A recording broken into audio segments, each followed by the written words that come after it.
Welcome to the mid-year book freakout tag, which is a staple in this community, and I love that. I think it's the perfect tag for us to think about how our reading year has been going so far and chat about the best books mainly, but also maybe some disappointments and the worst books as well. I love that everyone to this day still does this tag. I'm always so looking forward to watching everyone's videos because this is one of those where I get a lot of recommendations from whenever people talk about their best books of the year so far or their biggest surprise. I just love seeing how passionate people are chatting about those. So today that's exactly what we're gonna do as well, and I have a pile of books next to me with a bunch of them that I know I will at some point want to mention during this video. So with that said, of course the first question needed to be the best book you've read this year so far. I'm very happy to say that that has to be To the Lighthouse by Virginia Woolf. This is definitely the best book that I've read so far, and I'm very happy because I did read this for the Whimsical Readers book club, which I host with my dear friends Milena and Lucy. This is one of Milena's favorite books for sure. She's always raving about Virginia Woolf, as you probably know. So the circumstances in which I read this book were amazing to begin with. It was so great to be able to discuss this book with them, but more than that, I was very pleasantly surprised because I was kind of hesitant going into it. I didn't know exactly what to expect because this was actually my first fiction book by Virginia Woolf. I've only ever read, other than this one, A Room of One's Own. When it came to her fiction writing, I wasn't sure about what to expect exactly. I did hear a lot of people talk about how her books are slightly ambiguous and it's all about stream of consciousness as well, which some people might struggle a bit with because it doesn't really have a linear line to it, I would say. But honestly, that was one of the aspects that I most loved about this book. It's how ambiguous it can be, especially towards the ending, but it's also a beautiful reflection on the struggles of everyday life when it comes to your individual self, but also in relation to other people.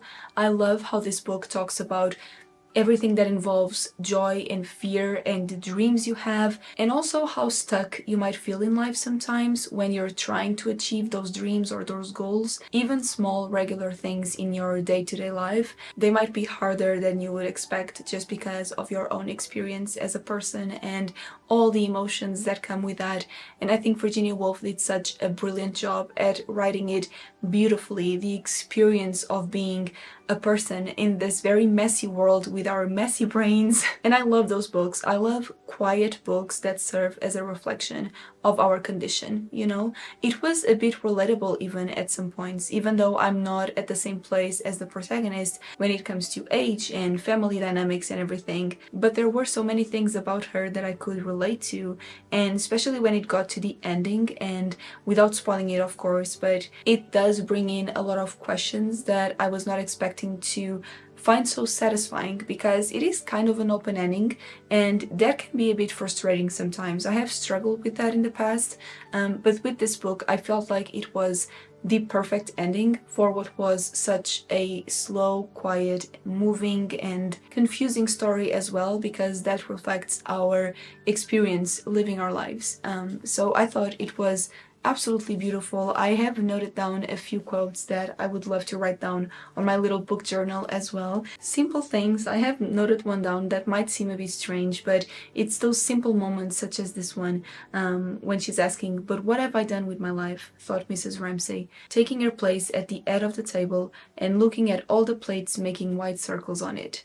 I marked this one because it is such a mundane thing, you know, just sitting at a table, eating your meal, but the amount of thoughts that you might have in your head despite doing such a simple thing in your routine, it symbolizes such a big contrast between what you're seeing right in front of you and what you're feeling in your mind and your heart.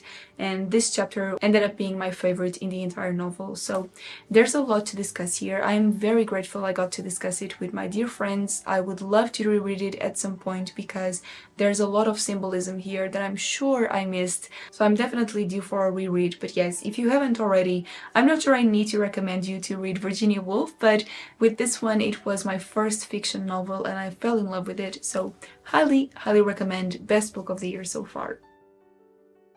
I always found this question a bit funny because I guess it kind of assumes that you read a lot of sequels throughout the year, which is not my case, unfortunately. I would love to change that, and especially when it comes to fantasy series, I would love to be better at continuing them. Hopefully this year I would make some progress on that actually, but so far I've only read some manga sequels, and the best one so far was A Man and His Cat, Volume 3, by Umi Sakurai. I have been absolutely in love with the series. It is about an older cat who has lived all his life in a kind of pet shop, I guess, and he's never been adopted because people found him ugly.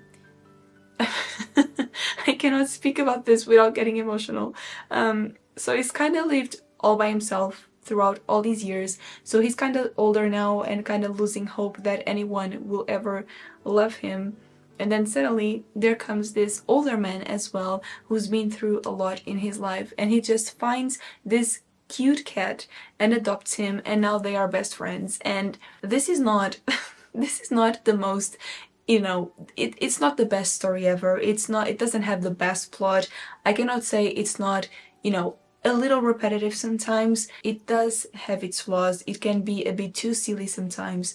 But on the other hand, it's adorable, and I do think the author does an amazing job at capturing the cat's personality. This volume in particular, I don't know what it was. I mean, I kind of do, but it just made me sob. Right when I finished it, it was crazy, and I love it, and now I need the next volumes as soon as possible. So if you love cats, if you love pets in general, but especially if you are a cat owner, I feel like there are so many behaviors here that you could absolutely relate to. You have absolutely already seen your cat doing this, and you will also be able to relate to the owner, where at least I'm that type of owner where sometimes I would like to get, kind of, I wouldn't say angry, but maybe a bit mad at my cats whenever they misbehave, but I just cannot seem to because they're too cute, and so I look at them and I just want to hug them. So it is a struggle. This is very sweet, it's wholesome and adorable, and I love how this older man and this older cat found each other, and now they have such a sweet home, and I love it so much. I can't remember how recent this is actually, but I do think it counts for the purpose of this question, and that is Ruthless Vows by Rebecca Ross. This is the sequel to Divine Rivals, which I read, was it last year? I think it was last year, and I was pleasantly surprised by it. I was not expecting to like it this much. Honestly, I wasn't expecting pretty much anything, because when we chose to read it for the Tea Leaves book club at the time, I had a small idea about what the premise was, and it did sound fun, but it didn't look like the type of book that I would love necessarily. But then suddenly I was reading it, and it was so much fun on one hand, and then on the other, the romance was actually very sweet and very positive and very healthy, which is not something that I come across often in books, or at least not in a realistic manner, I would say. Like, these two characters definitely have their flaws, of course they do, they are people, but the way they work together is so well balanced, and I feel like they really have a lot to learn from each other. It's just a very sweet story mixed with some fun adventure and fun magic as well. I mean, magical typewriters. Can I get one, please? It's just very fun and very wholesome. I feel like it was exactly the type of book that I needed to read at the time. And now, of course, I need to know what happens next. So I actually got this book very recently, actually, when I went to the Lisbon Book Fair. It looks beautiful, it's stunning, and I'm very curious to see where the story goes from here. This one makes me really sad, and that was Now Go on Grief and Studio Ghibli by Carl Thomas Smith. I was very excited to read this, and it was a lovely birthday gift for my friend Sarah, so for now I will definitely keep it because I do still think it is a very cute addition to my collection, but unfortunately it's not that I actively disliked it. I just don't think I was the right person to read this book, because I have been watching Studio Ghibli movies for so long and thinking about them for so long and thinking about everything that they have to offer when it comes to more of these, sad and heavy topics such as grief and loss. This book didn't exactly bring me anything new. It didn't exactly give me anything to reflect upon or ask any questions that I hadn't already asked. So then again, it's probably not the book's fault. I just maybe should have done some more research before going into it, expecting something else. So that's totally on me, but I will say that I found this to be a bit repetitive. It does mention a lot of different movies and their characters, and it does have a list at the start for you to avoid spoilers if you haven't watched any of these. But the thing is, it is very repetitive. I was at least expecting it to have maybe a different interpretation for each movie or different examples to illustrate the author's arguments, but everything always came to the same point. If this wasn't such a short book, I probably wouldn't have finished it because I was really struggling towards the middle. It does have some sweet moments where he does more personal reflections, and I did prefer those chapters, but in the end, it just became a lot of the same, and it wasn't exactly an enjoyable reading experience for me. Biggest surprise definitely has to go to Little by Edward Carey, another book that I read for the Whimsical Readers Book Club, and this was my pick actually, so I was kind of scared everyone was gonna hate it, but I randomly heard about this book. I think it was in one of Ruby Granger's videos. She always has so many wonderful recommendations, and I believe she was the one that I first heard mention this book. It is all about the life of Marie Tussaud, which of course is responsible for the museum of the wax figures, and it sounded fascinating to me because this whole book is one huge question of what defines a human? What is a person? And what are the boundaries you can cross to explore that question? And here, of course, we do have the layers of representing people in wax figures, but also the anatomy of the body and in what ways can we study it and share it with other people, and are there boundaries for that? Are there limits to what we can do to the body in order to physically represent it in a museum, for instance, and who should be allowed to even be represented in a museum, because there are moral questions here, such as why would criminals get the right to have their wax figure done? Why should you exhibit them in a museum or any sort of convention or event or anything? But then again, is it really hurtful if this is only a representation of a human figure and not the human itself? There's a lot going on here, and it was fascinating to talk about it and see all the little layers that you could add to this book. Then again, this, such as The Lighthouse, is one that I would like to reread at some point, just to take more out of it. But that's definitely one of my favorite discussions here, is how valid and how legitimate it is to represent people who are not morally accepted in the world, but also the fact that inside we are basically all the same.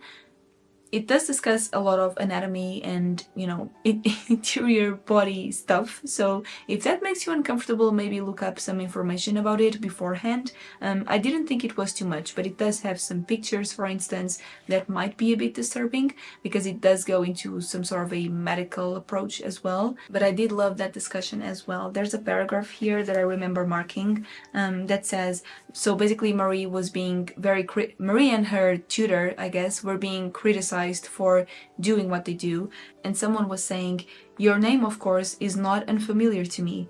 You do thieves and murderers. You rob everyone of grace. There's no dignity, no elevation of the human form, only degradation. You are a cynic. You have no love for your fellow creature. You are incapable of music." Which I loved. I loved that detail. The reference to music was not lost on me. They have a lot of musical metaphors here to discuss how music, which centuries ago was seen as something that only the high class had access to, whichever it was that the common people were listening to, was not music at all. It was considered garbage and not dignified enough. And that's exactly what they're saying here as well, that the representation of the human figure doesn't give room for the grace that the body deserves and that the person deserves. But then again, is it really a person? I love this book. I love how it makes you think. I love how it creates so many questions that you are left with unanswered, which is great.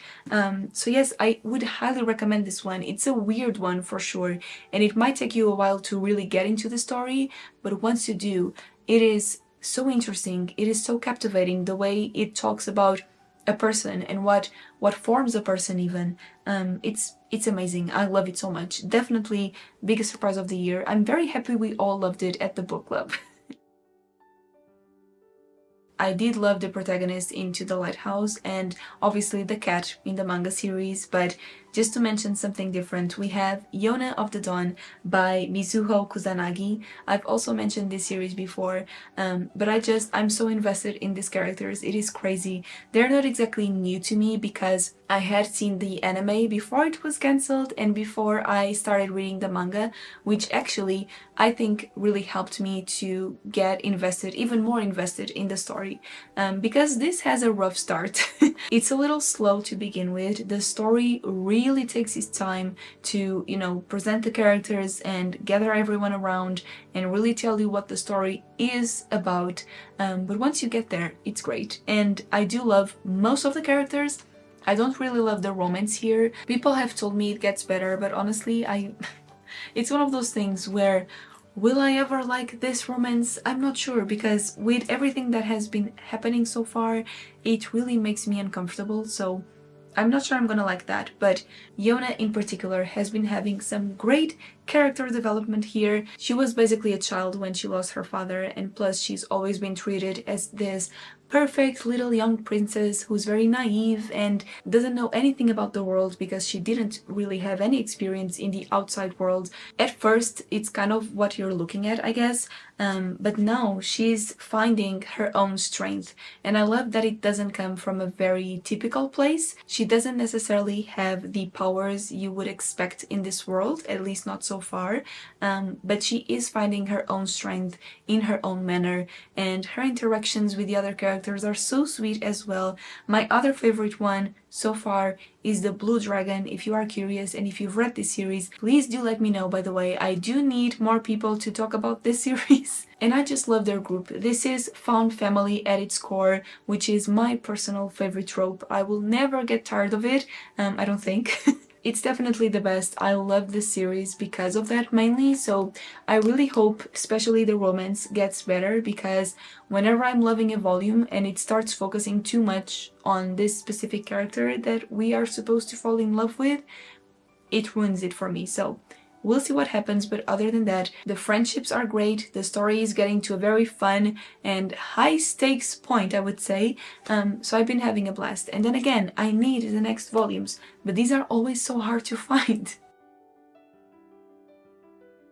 I'm gonna mix these next two questions a little bit because earlier this year, I did read a book recommended by my lovely patrons for our book club, which if you are interested in joining, I would love to have you, of course, but some people there recommended this book to me, and it was so sweet. It is kind of a sad story, at least at its core, it is a bit sad, but it's one of those that also gives you some hope, and that was Remarkably Bright Creatures by Shelby van Pelt. On one hand, I don't think I loved this book as much as I see so many people adoring it, which is great, and I'm so happy for you if that's your case. I did feel like something was missing for me, but on the other hand, it did give me this very bittersweet feeling where, then again, it's a sad story, but it does have a hopeful undertone to it, and plus the relationship between the protagonist, who is an older lady, which I love, we'll get to that, and this very cute octopus.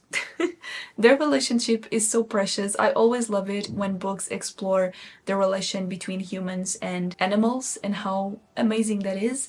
But yes, we have an older lady called Tova, and she's been through a lot already. I do not want to reveal too much, but I just love that we have a book with an older protagonist who's, got a lot of experience in her life, and she's feeling a bit lonely at first and very out of place in a lot of areas in her life, except when she talks to this octopus.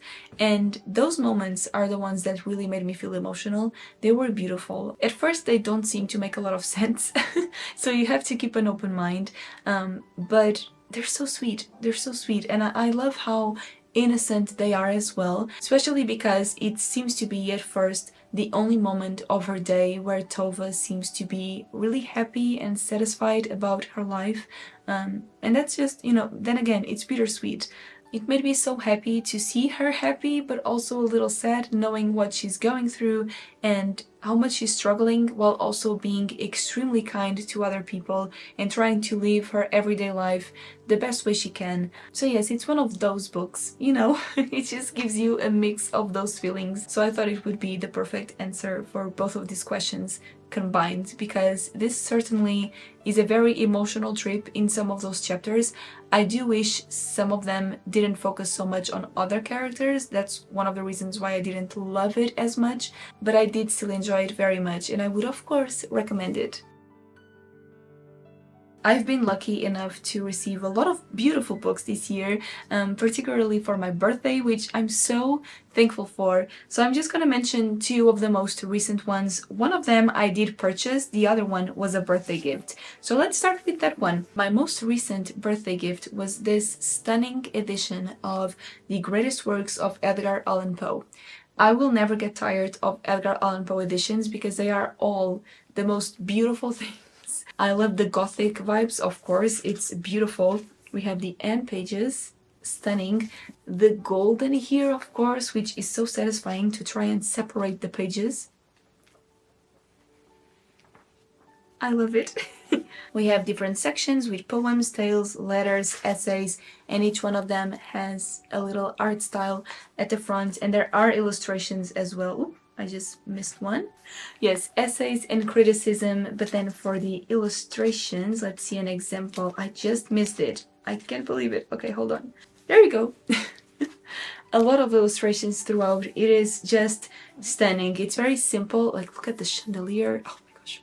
I love it so much. So yes, that's definitely one. And then another example I got from Melena's bookshop, which has stunning editions, of course. I love ordering from there. And I did order a mystery bag, so she picked for me, and she picked very wisely. This is the Essential Kafka, and it is the Wordsworth Classics edition, which I have slowly been collecting, mainly thanks to Melena's bookshop for sure, because she has so many of them and they're beautiful. It's so hard to pick. So I'm very glad that this time it was her who picked the book. It's stunning and it's actually perfect because I have read two of Kafka's novels before, but I was a teenager. It was a long time ago. So I was planning to reread them eventually, and now I have the perfect edition for that. It does have a few of his works, and I love this cover. It's kind of creepy and surreal, just like his novels, so I think it's perfect. And yes, I love it. I love that I get to add it to my Wordsworth collection, so thank you, Melena. And then of course we always have a lot in this question, right? But the first one is definitely Les Mis. I do want to keep going with my reading vlogs, which I will, and I really hope I finish them this year. I want to finish this beautiful novel because I have this feeling that it will become an all-time favorite. And I loved filming the first vlog. I am currently filming the second one, so that's exciting. But yes, I would love to finish it and finally be able to bring you more vlogs as well. So this is the priority. But just to mention another one, I need to read The Goodbye Cat by Hiro Arikawa because this is the same author who wrote The Traveling Cat Chronicles, and I need this book to make me sob again. I guess I just love crying. I love emotional stories. I love animals, obviously. This looks amazing. I believe it is a collection of short stories, so a bit different than the other one. But I'm very excited to read this one, of course. Anyway, that is it for this little chat and tag about the middle of the year. I would love to know your answers as well to some of these questions, whichever you feel like answering. I'm excited for the year ahead. I'm gonna have a bit more time during summer, hopefully, to read more books, which is wonderful. So let me know your thoughts. If you've read any of these books, I would love to hear about it and any of the questions that you might want to share. Thank you so much for watching. I hope you have a wonderful day. I'm sending you the biggest hug, and I will see you again very soon on the next video. Bye everyone!